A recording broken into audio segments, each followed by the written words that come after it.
Oh, there's a fight.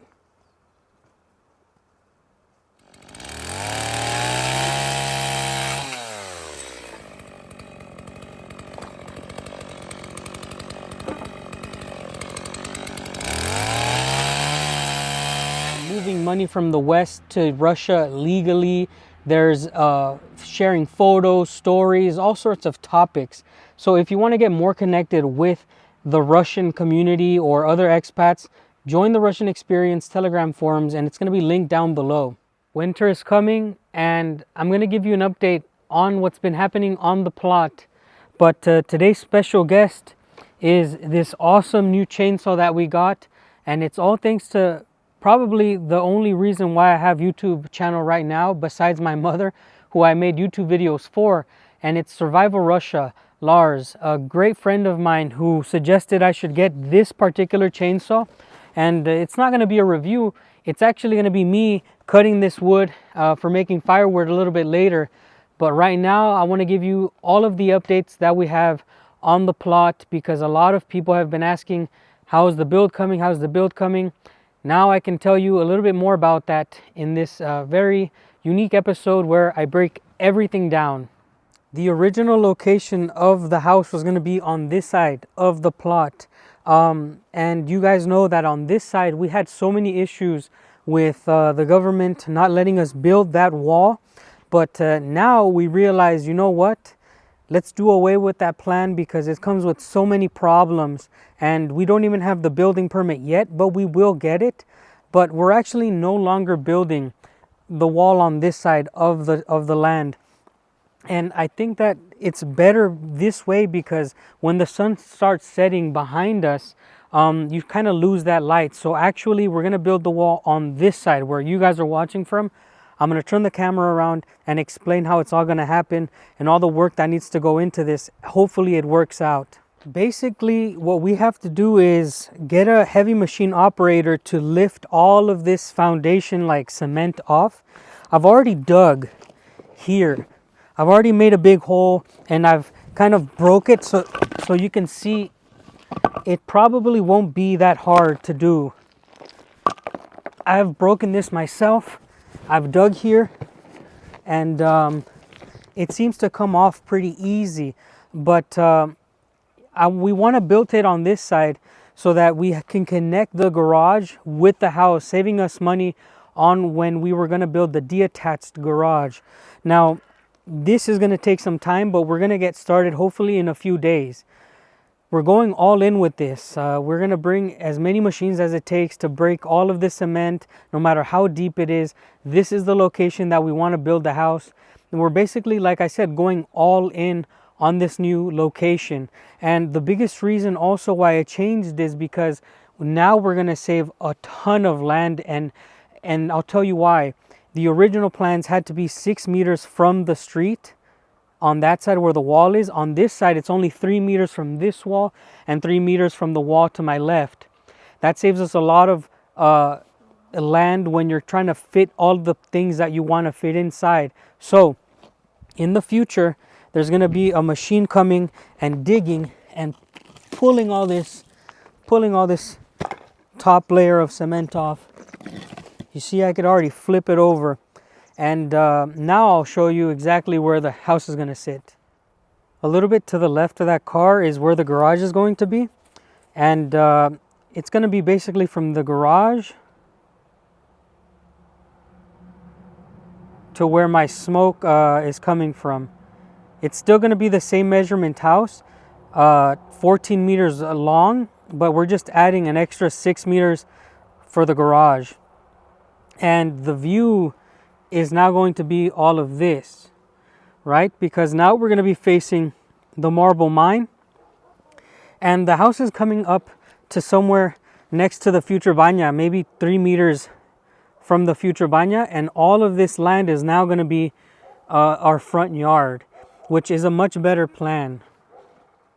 Our old points used to end here at this piece of wood, but the good thing is that we went to the government and we said, hey, is there any way we can buy that extra land that wasn't part of our plot? Because that way we can just close our entire land. And they said yes. So the future wall is going to come all the way over here, and we're going to basically meet up with the neighbor's wall, and it's going to be a straight wall in the future. Now we're going to just own all of it from here all the way to over there, and I'll show you where the line is and how it looks now. There's our line. Remember, it was used to come to this post, and all of this land here, this corner was not ours, but we're going to buy it, and it's just going to connect the rest of the land. But you can see this line on the ground. I'm going to bring another machine to dig a hole to make a cement foundation for the wall. It's going to be this string straight all the way across, and look at just how much more land we have. If you remember, the line is here. Our wall used to be all the way over there, so we're reclaiming a lot of land. The plan is to build the wall straight, and that way we can have a gate that opens straight, a rolling gate that you can just move. Maybe we'll do it electronically. And you can see if we build our wall here, it's going to be too close here, but now the government is going to reclaim their road. The original road goes that way, and the neighbor's going to move their wall. But there's no issues between us two. The issue is between the neighbor in the back and this neighbor and the government. So everything's sorted out. We had our points clarified. We're in the right, and there's not going to be any issues. We're just going to continue building our dream house. You can see that there's kind of like a slope going down. Well, when we dig the foundation, we plan on filling this back area up and leveling it out as much as we can, maybe bringing dirt in the future. We're just moving dirt around, making sure the majority of it is leveled. But in the future here, we're going to have a garden back here, and the greenhouses are all going to be on this side of the plot. So it's going to be a beautiful, beautiful house with its gardens, with its greenhouses, with the baña eventually, and a barbecue with the garage attached to the house. And we're just going to continue to work on it. And right now what I'm doing is cleaning the wood that a lot of people said not to throw away. I never threw it away. I just needed the right tools to get it cut. So I'm going to cut a little bit of wood, and then we'll talk about some other things that have been going on, like legal issues, building permits. Like I said, this machine here, this chainsaw, was recommended to me by Survival Russia. It's a steel chainsaw. It says it's MS 180, and actually I never owned a chainsaw myself. The only one I ever used was in the military. As many of you guys know, I was in the United States Marine Corps as a combat engineer, and we have to qualify with the chainsaw, because as an engineer, sometimes you build things, sometimes you have to cut wood, which can be used for setting up fortifications, or you have to break enemy fortifications that are made of wood. So you would use a chainsaw. But the thing is, when you go to war, you get sectioned off as a construction engineer or demolition infantry engineer. And I just got put into basically doing more route clearance or patrolling, a little bit of demolition, like between patrols. So I didn't really have a lot of time to work with the chainsaw and learn. And I mean, all of the stuff I did in Mexico was with machetes. So I have to learn how to use this machine, and I have probably the best teacher on the planet, which is Survival Russia Lars. He does survival videos. Go check his channel out if you want to see like the real backwood Russia stuff. He can show it all: tent, fishing, building, survival stuff, obviously, and overall just life in Russia when you're not living in a town or a city, because he's living in a real village life. So yeah, thank you, Lars, so much for advising me to get this.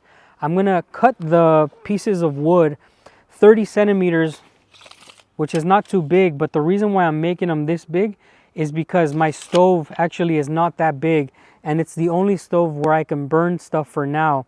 I need firewood for using in my stove that you guys have seen. I used it in a recent video for my tent. So let's get to cutting.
I was working and they just came in. And yes, this used to be where these cows used to live, guys. And I'm a good neighbor. I'm not going to kick them out. It's going to be winter soon, so they live basically free roaming, and I'll let them eat the grass. There's no more vegetables that we have on the plot, so that's it, guys. The cows can continue to feed here as long as they want.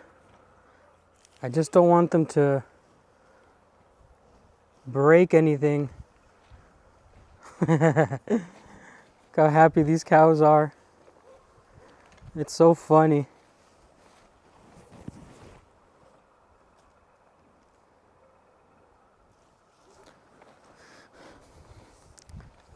Now these cows are munching, actually they were munching on something that is like cilantro for us. I don't know the name of it, but it's like cilantro for you English speakers. And we're not going to use the rest of it. They had already came in, and this is the biggest reason why, a great example of why we want to build that wall, so that animals don't come in here and eat our crops in the future.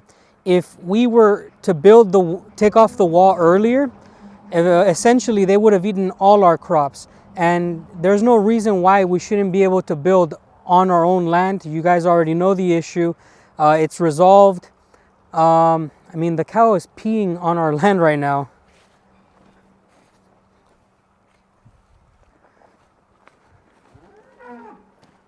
Oh, here come more cows. Wow. So this is really unexpected.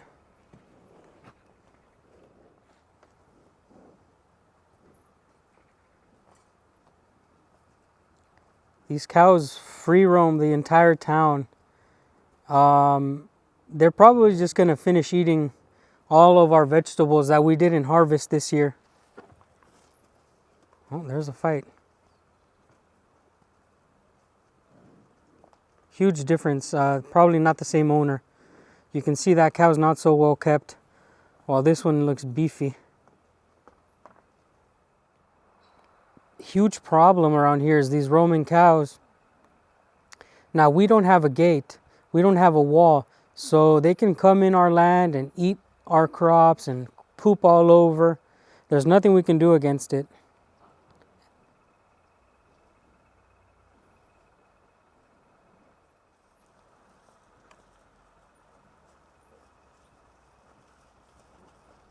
Don't touch my saw.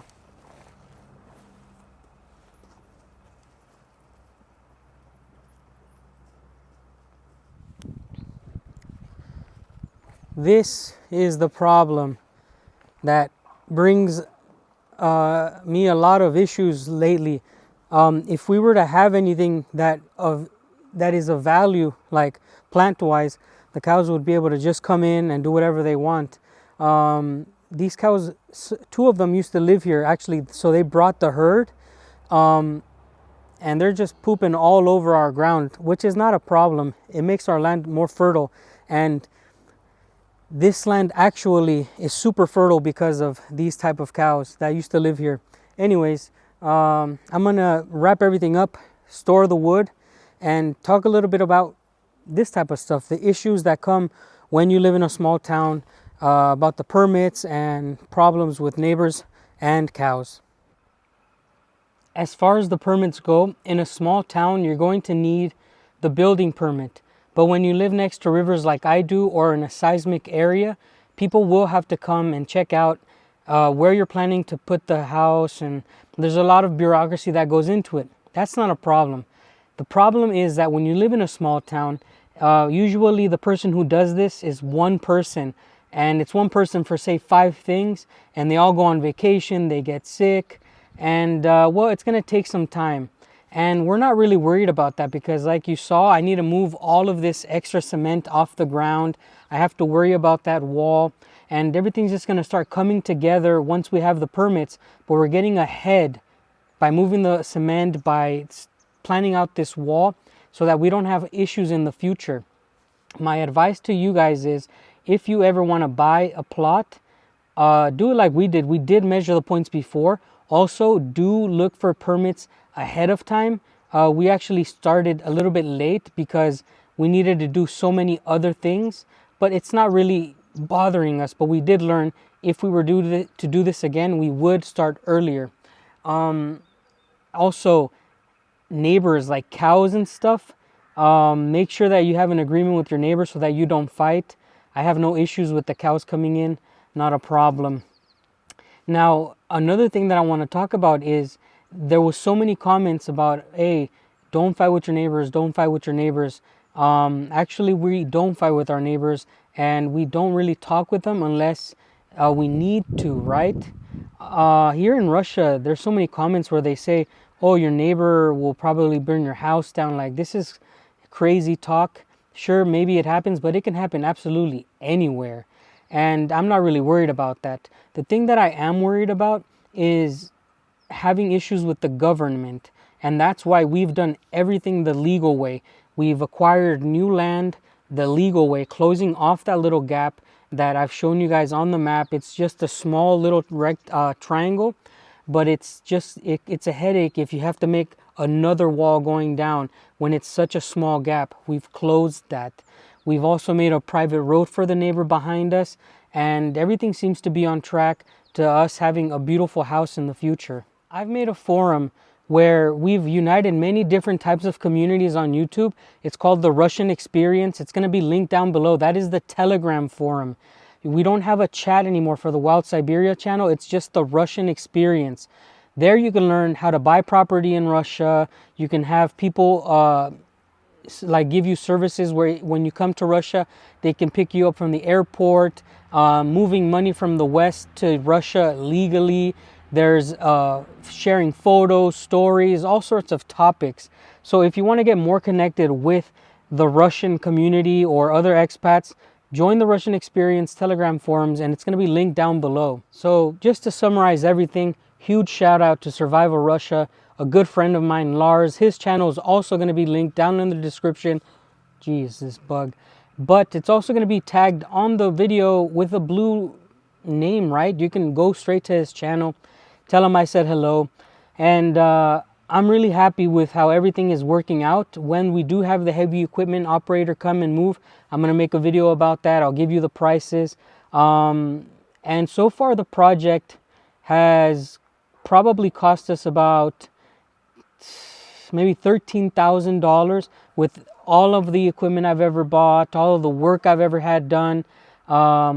Just the land cost $10,000, and I'm just gonna say we've invested about $3,000 in tools and in material and work being done on the land itself. And I'm still trying to get through the goal of building the house between $30,000 to $40,000, maybe $50,000. But when it's all done, for me, it's going to be worth it.